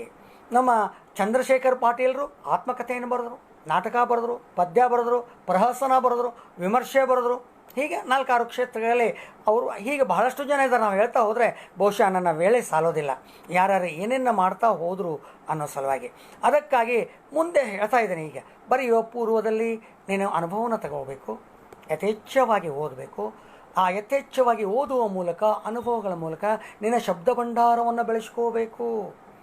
ಶಬ್ದ ಭಂಡಾರವಿಲ್ಲದೆ ನೀನೇನೂ ಬರವಣಿಗೆ ಸಾಧ್ಯವೇ ಇಲ್ಲ. ಶಬ್ದ ಭಂಡಾರವನ್ನು ಬೆಳೆಸ್ಕೋಬೇಕು. ಈ ಶಬ್ದ ಭಂಡಾರವನ್ನು ಬೆಳೆಸ್ಕೋತಾ ನಿನ್ನಲ್ಲಿ ಭಾಷಾ ಶುದ್ಧಿ ಮೂಡಬೇಕು. ಅಂದರೆ ವ್ಯಾಕರಣ ಶುದ್ಧತೆ ಮೂಡಬೇಕು. ಆ ವ್ಯಾಕರಣ ಶುದ್ಧತೆ ವರ್ಣಶುದ್ಧಿ, ಶಬ್ದಶುದ್ಧಿ, ವಾಕ್ಯ ಶುದ್ಧಿಗಳಿಂದ ಒಳಗೊಳ್ಳಬೇಕು. ಆರಂಭದಲ್ಲಿ ನಾನು ಹೇಳಿದಾಗೆ ಸುಮಾರು 7 ಲೋಪಗಳು, ಕರ್ತು, ಕರ್ಮ, ಕ್ರಿಯಾ, ಅನುಸ್ವಾರ, ವಿಸರ್ಗ, ಆಮೇಲೆ ಹೃಸ್ವಸ್ವರ, ದೀರ್ಘಸ್ವರ, ಅಲ್ಪಪ್ರಾಣ, ಮಹಾಪ್ರಾಣ, ಇವುಗಳ ಪದಪ್ರಯೋಗ, ಆಮೇಲೆ ಹಕಾರ ಅಕಾರಗಳ ಬಳಕೆ, ಇವೆಲ್ಲವುಗಳು ಬರ್ತವೆ. ಬರವಣಿಗೆ ಬರೆಯಬೇಕಾದವನು ಅಕಾರ ಹಕಾರಗಳ ಹಾಹಾಕಾರಗಳಂತೂ ಅದ್ಭುತವಾಗಿದ್ದಾವೆ. ಕೆಲವೊಂದು ಕಡೆ ಕೇಳಬೇಕು ನೀವು. ಯಾಕೆಂದರೆ ಇವತ್ತು ನಮ್ಮ ಆ್ಯಂಕರ್ಗಳು, ಟಿ ವಿಗಳಲ್ಲಿ ಬರ್ತಾ ಇರ್ತಕ್ಕಂಥ ಆ್ಯಂಕರ್ಗಳು ಮಾತಾಡ್ತಾ ಇರ್ತಕ್ಕಂಥದ್ದು ಕೇಳಿಬಿಟ್ರೆ ಅಕಾರ ಹಕಾರಗಳ ವ್ಯತ್ಯಾಸವೇ ಗೊತ್ತಿಲ್ಲದೆ ಅವ್ರು ಮಾತಾಡೋದು ನೋಡಿದರೆ ಅಯ್ಯೋ ಕನ್ನಡವೇ ಅನ್ನಬೇಕಾಗುತ್ತೆ. ನಾವು ಇರಲಿ, ಅತ್ಯಂತ ಅದ್ಭುತವಾದ ಕನ್ನಡದ ಸೊಗಸಿನ ಈ ಭಾಷೆಯಲ್ಲಿ ಈ ಅನುಭವಗಳ ಮೂಲಕ ನಾವು ಅವಲೋಕನವನ್ನು ಮಾಡ್ತೀವಿ. ಆ ಅವಲೋಕನದ ಮೂಲಕ ಬರವಣಿಗೆಯನ್ನು ಪ್ರತಿಪಾದಿಸ್ತೀವಿ. ಇಲ್ಲಿ ನಾವು ಗಮನಿಸಬೇಕು, ಬರವಣಿಗೆ ನಮಗೆ 1 ಪಾಲಾದರೆ ಅವಲೋಕನ 10 ಪಾಲಿರ್ತದೆ. ಹಾಗೆ 10, 100, 1000 ಪಾಲಿನ ಅನುಭವಗಳು ನಮ್ಮ ಬರವಣಿಗೆಗೆ ಗಟ್ಟಿಗೊಳಿಸುವಿಕೆಗೆ ಕಾರಣ ಆಗ್ತವೆ, ಪರಿಪಕ್ವಗೊಳ್ಳೋಕ್ಕೆ ಕಾರಣ ಆಗ್ತವೆ. ಅದಕ್ಕಾಗಿಯೇ ನಾವು ಇನ್ನೊಂದು ಅರ್ಥದಲ್ಲಿ ಲೇಖಕನನ್ನು, ಬರಹಗಾರನನ್ನು ಪರಬ್ರಹ್ಮ ಅಂತ ಕರೀತೇವೆ. ಆತ ಇನ್ನೊಂದನ್ನು ಸೃಷ್ಟಿಸಬಲ್ಲ. ಅದಕ್ಕಾಗಿ ಸಾಮಾನ್ಯ ಗಾದೆ ಮಾತು ನಿಮ್ಗೆ ಗೊತ್ತಿದೆ, ರವಿ ಕಾಣದ್ದನ್ನು ಕವಿ ಕಂಡ. ಹೇಗೆ ಕಾಣ್ತಾನೆ? ತನ್ನ ಅನುಭವಗಳ ಮೂಲಕ, ಇಂದ್ರಿಯ ಅನುಭವಗಳ ಮೂಲಕ, ತನ್ನ ಯಥೇಚ್ಛ ಓದಿನ ಮೂಲಕ, ಸುತ್ತಮುತ್ತಲ ಪ್ರಪಂಚವನ್ನು ಬಿಡಿಗಣ್ಣ ನೋಟದಿಂದ ನೋಡುವ ಮೂಲಕ, ಅವೆಲ್ಲವುಗಳನ್ನ ಗ್ರಹಿಸುವ ಮೂಲಕ, ಅವೆಲ್ಲಗಳನ್ನ ಮತಿಸುವ ಮೂಲಕ ಆತ ಇನ್ನೊಬ್ಬ ಪರಬ್ರಹ್ಮ. ಆ ಪರಬ್ರಹ್ಮ ಈ ಎಲ್ಲ ಘಟನೆಗಳನ್ನು ತಾನು ಕಂಡುಂಡ ಅನುಭವಗಳ ಸತ್ಯದ ಆಧಾರದ ಮೇಲೆ ಬರೀತಾನೆ. ಅದಕ್ಕಾಗಿಯೇ ಅದು ಶಿವಸ್ವರೂಪಿಯೂ ಸುಂದರವೂ ಆಗಿರ್ತದೆ. ಅದಕ್ಕಾಗಿಯೇ ನಾವು ಅದನ್ನು ಸತ್ಯಂ ಶಿವಂ ಸುಂದರಂ ಅಂತ ಕರೆದಿವಿ.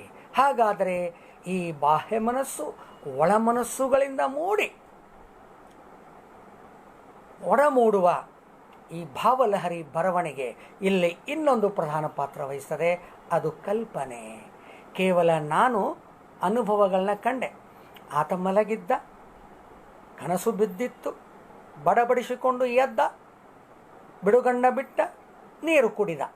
ಇದು ನೇರ ಬರವಣಿಗೆ ಆಗಿಬಿಡ್ತು.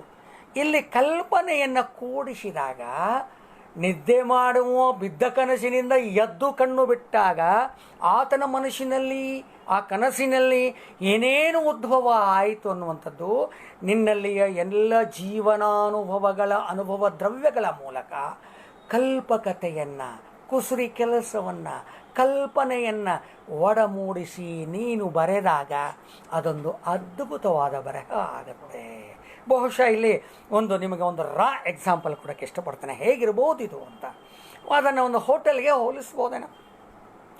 ಒಬ್ಬ ಹೋಟೆಲ್ ಒಡೆಯ ತನ್ನ ಹೋಟೆಲ್ಗೆ ಬರ್ತಾ ಇರತಕ್ಕಂಥ ದಿನನಿತ್ಯದ ಎಲ್ಲ ಗ್ರಾಹಕರಿಗೆ ಉಪಹಾರವನ್ನು ಉಣಬಡಿಸೋದಕ್ಕೆ ಏನೇನು ಬೇಕೋ ಎಲ್ಲ ಪರಿಕರಗಳನ್ನ, ಸಾಮಗ್ರಿಗಳನ್ನ ತಂದು ಹಾಕ್ತಾನೆ. ಆ ಪರಿಕರ ಸಾಮಗ್ರಿಗಳೇ ಇಲ್ಲಿ ಲೇಖಕನಿಗೆ ಅನುಭವಗಳು. ಆತ ಲೇಖಕ, ಯಾರು? ಹೋಟೆಲ್ ಒಡೆಯ. ಆ ಬರಹಗಾರ ಆತ ತಂದು ಹಾಕ್ತಾ ಇರ್ತಕ್ಕಂತಹ ಪರಿಕರಗಳಿದಾವಲ್ಲ, ಅಂದರೆ ಅವೆಲ್ಲ ನಿಮಗೆ ಉಂಟಾಗಿರ್ತಕ್ಕಂತಹ ಅನುಭವಗಳು, ಜೀವದ್ರವ್ಯಗಳು, ಓದಿನ ಮೂಲಕ ದೊರೆತಿರತಕ್ಕಂತಹ ಸಾಮಗ್ರಿಗಳು, ಅವೆಲ್ಲ ಪರಿಕರಗಳು. ಅಡುಗೆ ಮಾಡುವವನಿದ್ದಾನಲ್ಲ ಅವನು, ಅಲ್ಲೇ ಆ ಅಡುಗೆ ಮಾಡುವವನು ಒಳಮನಸ್ಸು. ಆ ಒಳಮನಸ್ಸು ಹೇಳ್ತದೆ, ಇವತ್ತು ನೀನು ಇದೆಲ್ಲ ಅನುಭವಗಳ ಮೂಲಕ ಏನು ಬರೀಬೇಕಂತ ಮಾಡಿಯಲ್ಲಪ್ಪ, ನೀನು ವಡ ಮಾಡಿದರೆ ರುಚಿಕಟ್ಟಾಗಿರ್ತದೆ, ಅವಲಕ್ಕಿ ಮಾಡಿದರೆ ರುಚಿಕಟ್ಟಾಗಿರ್ತದೆ ಅಂತ ಒಳಮನಸ್ಸು ಹೇಳ್ತದೆ. ಆ ಪ್ರಕಾರ ನೀ ಕಥೆನೋ, ಕಾದಂಬರಿನೋ, ನಾಟಕನೋ, ಪದ್ಯನೋ ಬರೀತೀಯ. ನೀನು ಅದು ಅಡುಗೆ ಮಾಡಿ ರೆಡಿ ಇಟ್ಟು ಕಲ್ಪನೆ ಅನ್ನೋಂಥದ್ದು ಬೇಕಲ್ಲ ಇದರಲ್ಲಿ. ಆ ಕಲ್ಪನೆ ಯಾವುದು? ಮಾಣಿ, ಸರ್ವರ್. ನೀ ಏನು ಗ್ರಾಹಕ ಊಟ ಕೊಡ್ತೀಯ, ಆರ್ಡ್ರ್ ಮಾಡ್ತೀಯ, ಅದನ್ನು 2 ದೋಸೆ 1 ವಡೆ ಅಂತ ಹೇಳ್ತಾನೆ. ಅವಾಗ ಹೇಳಿದಾಗಲ್ಲೇ ಒಳ ಮನಸ್ಸು ಸಿದ್ಧ ಮಾಡ್ತದೆ. ಅಂದರೆ ನಿನ್ನ ಕಲ್ಪನೆಯ ಕುಸುರಿಯನ್ನು ಅಲ್ಲಿ ಬಿಡಿಸಿ ಒಳ ಮನಸ್ಸಿನ ಮೂಲಕ ಗ್ರಹಿಸಿ, ಹೊರ ಬಾಹ್ಯ ಮನಸ್ಸಿನ ಮೂಲಕ ನಿನ್ನ ಸ್ಫೂರ್ತಿಯ ಸೆಲೆಯಿಂದ, ಅನುಭವಜನ್ಯವಾದ ಗ್ರಹಿಕೆಯಿಂದ, ನಿನ್ನಲ್ಲಿ ಹುದುಗಿರ್ತಕ್ಕಂಥ ಕಲಾತ್ಮಕತೆಯಿಂದ ನೀನು ಅಕ್ಷರ ರೂಪದಲ್ಲಿ ಬರವಣಿಗೆಗೆ ತೊಡಗುತ್ತೀಯ. ಅದು ಬರವಣಿಗೆ. ಅದಕ್ಕಾಗಿ ಅದು ಇನ್ನೊಂದು ಸೃಷ್ಟಿಕ್ರಿಯೆ. ಬರವಣಿಗೆಯನ್ನು ನಾವು ಇನ್ನೊಂದು ಅರ್ಥದಲ್ಲಿ ಸಾಮಾನ್ಯವಾಗಿ ಅದನ್ನು ನಾವು ಪ್ರಜನನ ಕ್ರಿಯೆ ಕೂಡ ಹೋಲಿಸ್ತೇವೆ. ಅದೊಂದು ಸೃಷ್ಟಿಕ್ರಿಯೆ. ಯಾಕೆಂದರೆ ಹುಟ್ಟಿ ಬರಬೇಕು, ಮನುಷ್ಯನ ಮನಸ್ಸಿನಿಂದ ಮತಿಸಿ ಹೊರಹಾಕಿ ಆತನ ಬುದ್ಧಿಶಕ್ತಿಯನ್ನು ದಾಟಿಕೊಂಡು ಅದು ಪಾಕವಾಗಿ ಪಕ್ವವಾಗಿ ಮೂಡಿ ಬರಬೇಕು. ಅದಕ್ಕಾಗಿ ಅದು ಇನ್ನೊಂದು ಸೃಷ್ಟಿಕ್ರಿಯೆ ಅಂತ ಕರಿತಾ ಇದ್ದೇವೆ. ಅದಕ್ಕಾಗಿ ಲೇಖಕ ಇಲ್ಲಿ ಸತ್ಯವನ್ನು, ಶಿವಸ್ವರೂಪವನ್ನು, ಸೌಂದರ್ಯವನ್ನು ಮೇಳೈಸಿ ಸತ್ಯಂ ಶಿವಂ ಸುಂದರಂ ಆಗಿ ಇನ್ನೊಬ್ಬ ಪರಬ್ರಹ್ಮನಾಗಿ ನಮಗೆ ಈ ಎಲ್ಲವುಗಳನ್ನ ಉಣಬಡಿಸ್ತಾನೆ. ಅದಕ್ಕಾಗಿ ಆತನಿಗೆ ರವಿ ಕಾಣದ್ದನ್ನು ಕವಿ ಕಂಡ ಅಂತ ಹೇಳ್ತೇವೆ. ಹಾಗಾದರೆ ಇವೆಲ್ಲವುಗಳ ಹಿನ್ನೆಲೆಯಲ್ಲಿ ಒಂದು ಕಡೆ ಬಂದುಬಿಡೋಣ. ವೇಳೆ ಆಗ್ತಾ ಬಂತು. ಬರವಣಿಗೆ ಪೂರ್ವದಲ್ಲಿ ಹಾಗಾದರೆ ನೀನೇನು ಮಾಡಬೇಕಪ್ಪ, ಇದನ್ನು ನಾನು ಸಮೀಕರಿಸಿ ಕ್ರೋಢೀಕರಿಸಿ ಹೇಳೋಕ್ಕೆ ಇಷ್ಟಪಡ್ತೇನೆ. ಕೊನೆಗೆ ಮೊಟ್ಟ ಮೊದಲು ಬರವಣಿಗೆ ಆರಂಭ ಆಗಬೇಕಾತಂದರೆ ಲೋಪವಿಲ್ಲದ ಶುದ್ಧವಾದ ಸುಂದರವಾದ ಬರವಣಿಗೆಗೆ ಪ್ರಯತ್ನ ಮಾಡಬೇಕು. ಅದಕ್ಕಾಗಿ ನಮ್ಮಲ್ಲೆಲ್ಲ ಮೊದಲು ಶುದ್ಧ ಬರಹಗಳನ್ನಂತ ಆರಂಭದಲ್ಲಿ ಶಾಲೆಯಲ್ಲಿ ಬರೆಸ್ತಾ ಇದ್ದರು. ಇವತ್ತು ಬರವಣಿಗೆನೇ ಇಲ್ಲ ಅಂದಾಗ ಇನ್ನು ಶುದ್ಧ ಬರಹವೆಲ್ಲಿ, ಸುಂದರ ಬರಹವೆಲ್ಲಿ? ಆ ಅಕ್ಷರಗಳನ್ನೇ ನೋಡಿದರೆ ಮೋಹ ಹುಟ್ಟಬೇಕು. ಆ ಅಕ್ಷರಗಳನ್ನ ನೋಡಿದರೆ ನಮಗೆ ಬೇಲೂರು ಶಿಲಾಬಾಲಿಕೆಯ ಸೌಂದರ್ಯದ ಕಲ್ಪನೆ ಗರಿಗೆದರಬೇಕು. ಅಷ್ಟು ಅದ್ಭುತವಾಗಿ ಬರೆಯುವಂಥ, ಸುಂದರವಾಗಿ ಬರೀತಾ ಇರ್ತಕ್ಕಂಥ ಜನ ಇದ್ದಾರೆ. ಅವರು ಅಕ್ಷರಗಳು ಮುತ್ತು ಪೂರ್ಣಿಸಿದ ಹಾಗೆ ಬರೀತಾರೆ. ಉಳಿದವರು ಇವತ್ತು ಪೂರ್ವ ದಿಕ್ಕಿಗೋ ಪಶ್ಚಿಮ ದಿಕ್ಕಿಗೋ ಉತ್ತರಕ್ಕೋ ದಕ್ಷಿಣಕ್ಕೋ ಸಾಲು ಹೋದಂತೆ ಬರೆಯೋದಿಲ್ಲ. ದಿಕ್ಕಿಗೊಂದು ಮೂಲೆ ಹೋಗುವಂತೆ ಅಕ್ಷರಗಳನ್ನು ಬರೆಯೋದಿಲ್ಲ. ಇರಲಿ, ಹಾಗಾದರೆ ಬರವಣಿಗೆ ಪೂರ್ವದಲ್ಲಿ ಈತ ಎಲ್ಲ ಲೋಪಗಳನ್ನ ದಾಟಿಕೊಂಡು ಶುದ್ಧವಾದ ಬರವಣಿಗೆಯನ್ನು, ಸುಂದರವಾದ ಬರವಣಿಗೆಯನ್ನು ವರ್ಣಶುದ್ಧಿ, ಶಬ್ದಶುದ್ಧಿ, ವಾಕ್ಯಶುದ್ಧಿಗಳೊಂದಿಗೆ ತನ್ನ ತೆರೆದ ಕಣ್ಣಿನಿಂದ ಈ ಪ್ರಪಂಚವನ್ನು ನೋಡಿದ ಅನುಭವಗಳಿಂದ, ಇಂದ್ರಿಯಾನುಭವಗಳಿಂದ, ಆ ಇಂದ್ರಿಯಾನುಭವಗಳು ಯಾವುವು? ಸ್ಪರ್ಶ, ವಾಸನೆ, ಕಲ್ಪನೆ, ರುಚಿ ಇತ್ಯಾದಿಗಳಿಂದ ಸುಂದರವಾದ, ಮನೋನ್ಮಯವಾದ, ಮನೋಹರವಾದ, ರಮ್ಯವಾದ ನೋಟದಿಂದ ಒಳಗೊಂಡ ಅನುಭವದಿಂದ ಆತ ಹುದುಗಿಕೊಂಡು ಯಥೇಚ್ಛವಾದ ಓದು. ಆ ಓದಿಗೆ ಆಯ್ಕೆ ಇಲ್ಲ. ಯಾವುದು ಬೇಕಾದ ಅದೆಲ್ಲ ಎಲ್ಲನೂ ಓದಲೇಬೇಕಾತ. ಹಾಗೆ ಓದಿದಾಗ ಆ ಓದುವ ಮುಂದೆ ಆತ ಇನ್ನೊಂದನ್ನು ಎಚ್ಚರಿಸ್ಕೋಬೇಕು.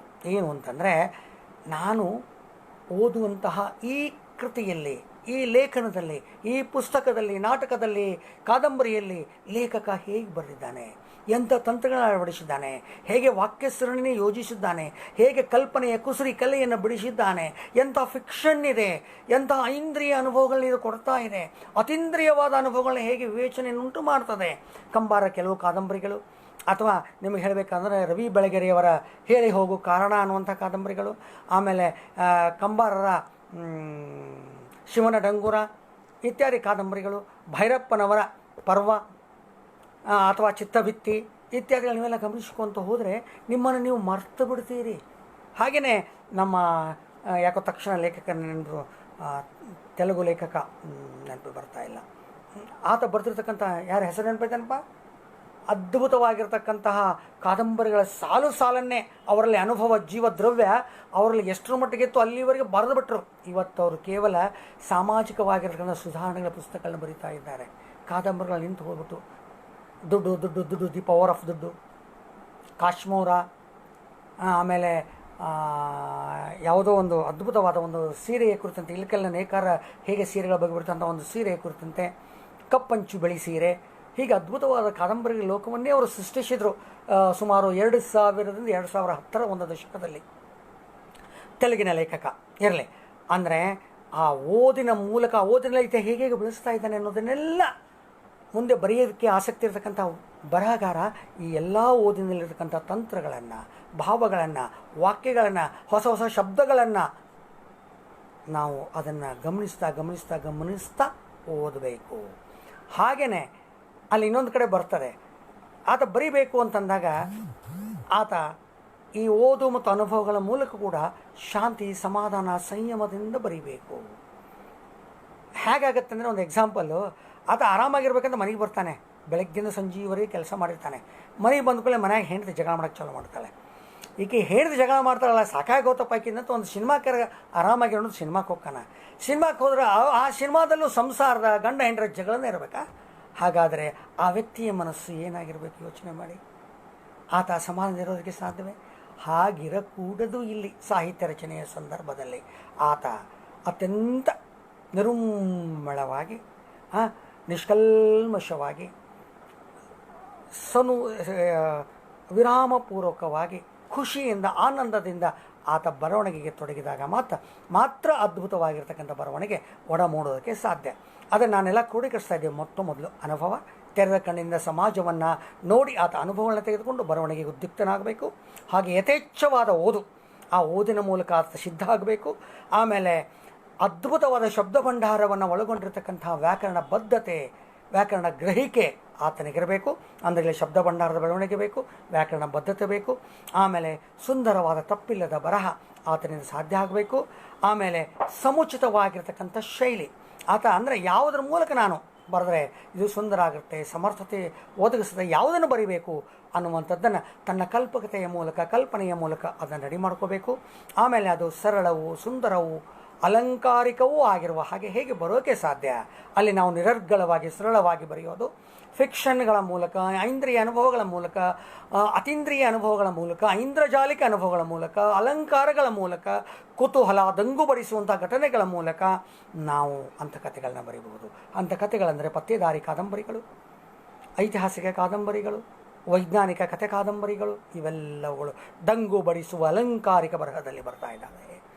ಆಮೇಲೆ ವಸ್ತು, ಯಾವ ವಸ್ತುವನ್ನು ನಾವು ಉಪಯೋಗ ಮಾಡ್ತಾ ಇದ್ದೇವೆ, ಆ ವಸ್ತು ಕಾದಂಬರಿಗೆ ಯೋಗ್ಯವೇ, ಕಾವ್ಯಕ್ಕೆ ಯೋಗ್ಯವೇ, ಕಥೆಗೆ ಯೋಗ್ಯವೇ, ಪ್ರಹಸನಕ್ಕೆ ಯೋಗ್ಯವೇ ಅನ್ನುವಂಥ ಆಯ್ಕೆ.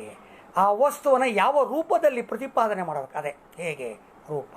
ಇದನ್ನು ಪ್ರತಿಪಾದನೆ ಮಾಡಬೇಕಾದಾಗೆ ನಾನು ಎಂಥ ಜಾಣ್ಮೆಯನ್ನು ಉಪಯೋಗ ಮಾಡಬೇಕು, ಯಾವ ಜಾಣ್ಮೆಯ ಮೂಲಕ ನಾನು ಹೇಗೆ ಉದ್ಯುಕ್ತನಾಗಬೇಕು ಅಂತ ಬರಹಗಾರ ಯೋಚಿಸಬೇಕು. ಇಲ್ಲದೇ ಇದ್ದರೆ ಏನಾಗುತ್ತೆ ಅಂದರೆ, ಇಲ್ಲಿ ಆಡಿನ ಸಾದೃಶ್ಯ ಹೇಳಬೇಕಾಗ್ತದೆ. ಏನು ಅಂತಂದರೆ, ನಾನು ಆನೆಯ ವರ್ಣನೆ ಮಾಡಬೇಕಾಗಿದೆ. ಆನೆಯ ವರ್ಣನೆ ಮಾಡಬೇಕಾದಾಗ ಆನೆಗಿರ್ತಕ್ಕಂತಹ ಧೀಶಕ್ತಿಯನ್ನು ಬಿಟ್ಟು ಆಡಿನಲ್ಲಿರಬಹುದಾದ ಶಕ್ತಿಯನ್ನು ಆನೆಯಲ್ಲಿ ತುಂಬಿ ನಾನು ಹೇಳಿದರೆ ಅಲ್ಲಿ ಆನೆಯ ಸಮರ್ಥತೆ ಒದಗಬಹುದೇ? ಯೋಚನೆ ಮಾಡಿ.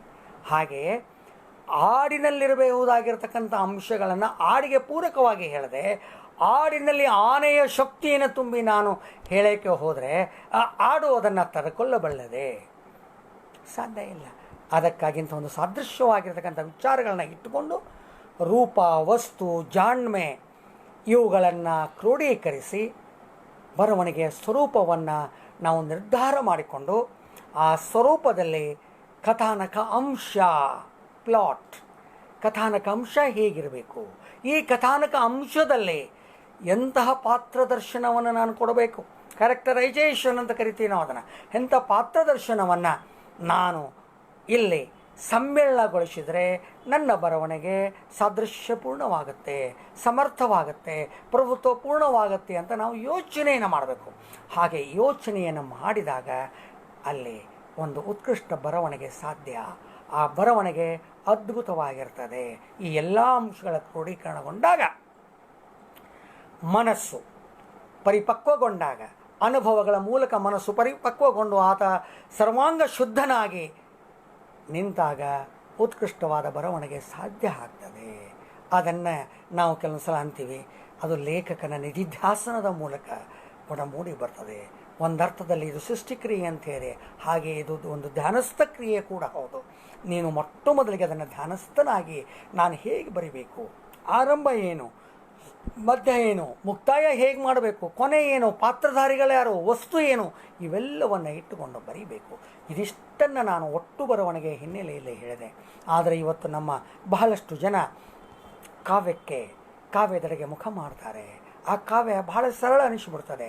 ಹೀಗಾಗಿಯೇ ಕಾವ್ಯದಲ್ಲಿಯ ಪ್ರಕಾರಗಳು, ಕಾವ್ಯದಲ್ಲಿ ಹೇಗೆ ಬರೀಬೇಕು, ಭಾವಗೀತೆ ಹೇಗೆ, ನವ್ಯ ಹೇಗೆ, ನಿಮಗೆಲ್ಲ ಆಶ್ಚರ್ಯ ಆಗ್ಬೋದು. ಇತ್ತೀಚೆಗೆ ನಾನು ಬಹಳ ಖುಷಿಪಟ್ಟೆ. ಕನ್ನಡ ಸಾಹಿತ್ಯ ಪರಿಷತ್ನವರು ಒಂದು ಸಮಾರಂಭಕ್ಕೆ ನನ್ನ ಕರೆದಾಗ ಅಲ್ಲೇ ನಮ್ಮ ಬಾಗಲಕೋಟೆ ಸರ್ ನಿವೃತ್ತರಾಗಿದ್ದಾರೆ. ಅವರು ನಿವೃತ್ತರಾದ ಮೇಲೆ 60 ವರ್ಷಗಳ ನಂತರ ಒಂದು ಕವನ ಸಂಕಲ್ಪ ಪ್ರಕಟ ಮಾಡಿದರು. ಅವರಲ್ಲಿರತಕ್ಕಂಥ ಜೀವನಾಸಕ್ತಿ ನೋಡಿ, 60 ವರ್ಷಗಳ ಅನುಭವ ಎಷ್ಟು ಅದ್ಭುತವಾಗಿರ್ಬೋದು. ಅವೆಲ್ಲವುಗಳ ಪದ್ಯದಲ್ಲಿ ಒಡಮೂಡಿ ಬಂದಾಗ ಆ ಕವನ ಸಂಕಲನ ಎಷ್ಟು ಉತ್ಕೃಷ್ಟವಾಗಿರಬೇಕು. ಹಾಗೆ ನಮ್ಮ ಕುಷ್ಟಗಿಯ ಅಮರ್ಜ ಕುಷ್ಟಗಿ ಅಮರ್ಜಾ ಪಾಟೀಲ್ರವರು, ಅಮರೇಗೌಡ ಪಾಟೀಲ್ ಅನ್ನುವಂಥವ್ರು ಚೆಲ್ವರಾಶಿ ಅನ್ನುವಂಥ ಒಂದು ಕವನ ಸಂಕಲ್ಪ ಪ್ರಕಟ ಮಾಡಿದರು. ಅದು ಏನು, ಅಂಕಿ ಸಂಖ್ಯೆಗಳೊಂದಿಗೆ ಓಡಾಡುವ ಬ್ಯಾಂಕ್ ಮ್ಯಾನೇಜರ್ 60 ವರ್ಷ ಆದ ಮೇಲೆ ಬರೆದ್ರು, 60 ವರ್ಷದೊಳಗೆ ಬರದೇ ಇಲ್ಲ. ಹೇಗೆ ಆ ಅನುಭವಗಳು ಕೇಂದ್ರೀಕರಣಗೊಂಡು ಆ ವ್ಯಕ್ತ ಆಗ್ತವೆ. ತುಡಿತ, ಅದು ಒಳಗೆ ತುಡಿತ, ಆ ತುಡಿತ ಸ್ಫೂರ್ತಿ ಅದು ಒಂದು ಸೃಷ್ಟಿಕ್ರಿಯೆಗೆ ಹಾದಿ ಮಾಡಿಕೊಡ್ತಾರೆ. ಇವತ್ತು ನಮ್ಮ ಹುಡುಗರೆಲ್ಲ ಬರೆಯೋಕ್ಕೆ ಹೋಗ್ತಾರೆ, ಆದರೆ ಅವರಿಗೆ ಇದೆಲ್ಲ ಬೇಕು. ಆ ಕವನಗಳನ್ನ ಬರೆಯೋದಕ್ಕೆ ಹೊರಟ್ರೆ ಎಲ್ಲ ಕವನ ಸಂಕಲನಗಳನ್ನ, ಎಲ್ಲ ಪ್ರಕಾರದ ನವ್ಯ, ಭಾವ, ದಲಿತ, ಬಂಡಾಯ ಅವೆಲ್ಲವುಗಳನ್ನ ಮೊದಲು ಓದಬೇಕು. ಅಲ್ಲೇ ಪದಸರಣಿ ಹೇಗಿದೆ, ಯಾವ ರೀತಿಯಾಗಿ ಅವರು ಕಟ್ಟಿದ್ದಾರೆ, ವಸ್ತು ಏನಿದೆ ಇತ್ಯಾದಿಗಳನ್ನೆಲ್ಲ ಗಮನಿಸಬೇಕು. ಆ ಕಾವ್ಯಕ್ರಿಯೆ ಅಂತದ್ದು. ನಾನು ಮತ್ತೆ ಅದ್ರ ಬಗ್ಗೆ ಮಾತಾಡೋಕ್ಕೆ ಹೋದರೆ 1 ಗಂಟೆ ಹೋಗುತ್ತೋ 2 ಗಂಟೆ ಹೋಗುತ್ತೋ ಗೊತ್ತಿಲ್ಲ. ಅದಕ್ಕಾಗಿ ನಾನು ಅವೆಲ್ಲವುಗಳ ಬಗ್ಗೆ ಮಾತಾಡಿದೆ.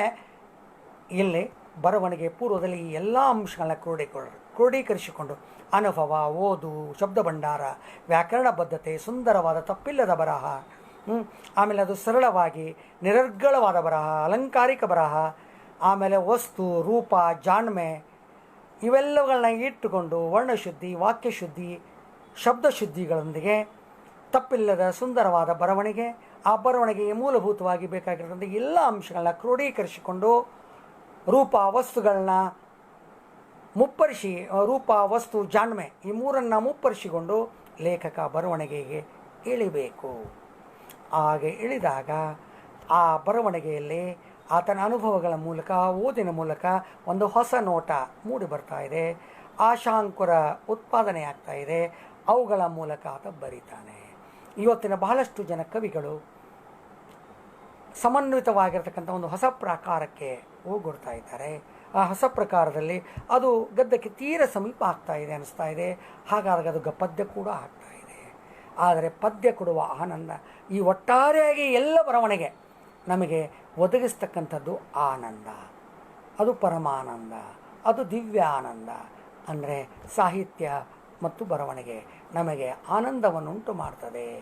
ಅದಕ್ಕಾಗಿಯೇ ಈ ಆನಂದ ಅನ್ನುವಂಥದ್ದು ಮತ್ತೆ ನಾವು ಪಾರಮಾರ್ಥಿಕದೆಡೆಗೆ ಹೋದರೆ, ಅಥವಾ ನಾವು ಲೌಕಿಕವನ್ನು ಬಿಟ್ಟು ಪಾರಮಾರ್ಥಿಕದೆಡೆಗೆ ಹೋದರೆ ಮತ್ತೆ ನಮಗೆ ಅಲ್ಲೇ ಮಧುರಚನ್ನರು, ಬೇಂದ್ರೆಯವರು, ಅರವಿಂದರು ಇತ್ಯಾದಿ ಅದೊಂದು ಮತ್ತೆ ಬೇರೆ ಲೋಕ. ಅದಕ್ಕಾಗಿ ಅವೆಲ್ಲವುಗಳನ್ನಲ್ಲಿ ವಿಶದೀಕರಿಸೋಕ್ಕೆ ನನಗೆ ವೇಳೆಯ ಅಭಾವ.